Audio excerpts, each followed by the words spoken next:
This is my starting sloper. I made a mini one that fit my little mini dress form. So I had to do a couple alterations to it so that it actually fits around my specific dress form. You can see right there.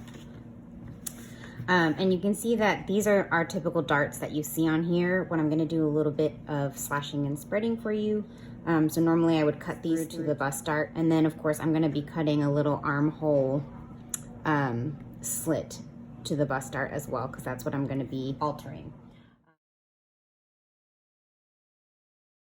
Now that I've cut these, I'm gonna close them up. You can see I've actually moved and spreaded or shifted my darts closed. So you can see the bottom waist dart I've closed and shifted it to the right, so I've pushed that in. And then the top one, I'm closing the side dart. So again, I'm moving this back down here. But what I've done is I've cut a little slit in the top so that way you actually have that armhole open. And really this is just to prep for our asymmetrical darts, because you want one of the darts to start from this location, and the other one you'll see in a second will come from the bottom and go across. So this is our adjusted basic sloper. So that's our step 2.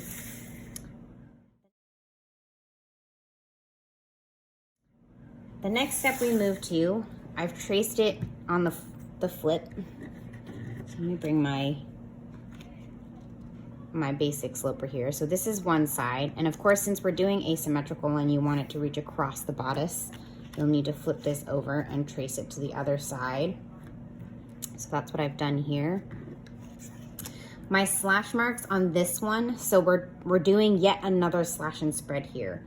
Because again, we want our asymmetrical darts to actually come from these cross points, and it'll be from down here as opposed to these side arm darts. So rather than having the darts on the side under the arm here, and you'll see if I'm to put this onto a dress form, let's see.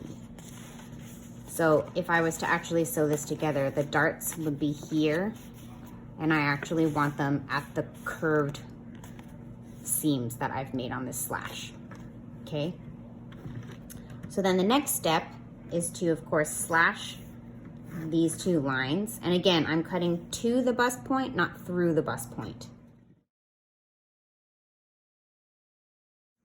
So these are my original armhole darts. Now that I've closed them, you can see I now have these giant darts, which again, once I put them onto, let's move that out of the way. Once I put them onto our dress form,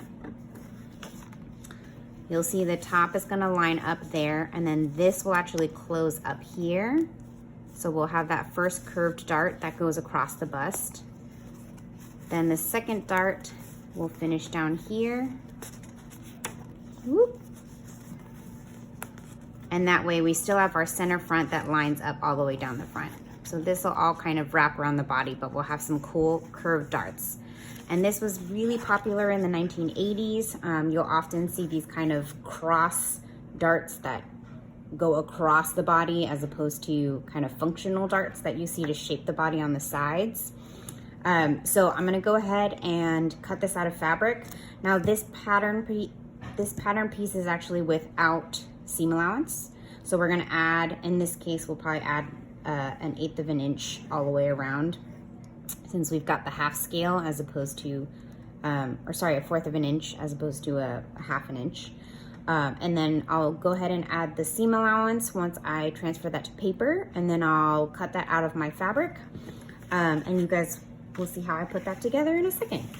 And I'm actually gonna be cutting, I'm gonna be doubling my layers. So I'm gonna actually have an inner layer of the cotton shirting that we had from before, and then on the outside I'm going to use this really nice 2-tone taffeta. You can see here now I've pressed my asymmetrical darts, and you can see they're kind of right across. Obviously this is a much more of a decorative style line as opposed to shaping darts or things that are actually shaping to the body. We're still fitted, it's still taken in the side. Because we've lost that armhole, we don't have that side shaping, but we've taken some of that out to equal into our darts. So you can see how this is fitted. I've only done a front, which is why it's all pinned together. But if I decided that I wanted a back, then it would just sew together at the shoulder seams and the side seams like normal. And that's your little dart demo.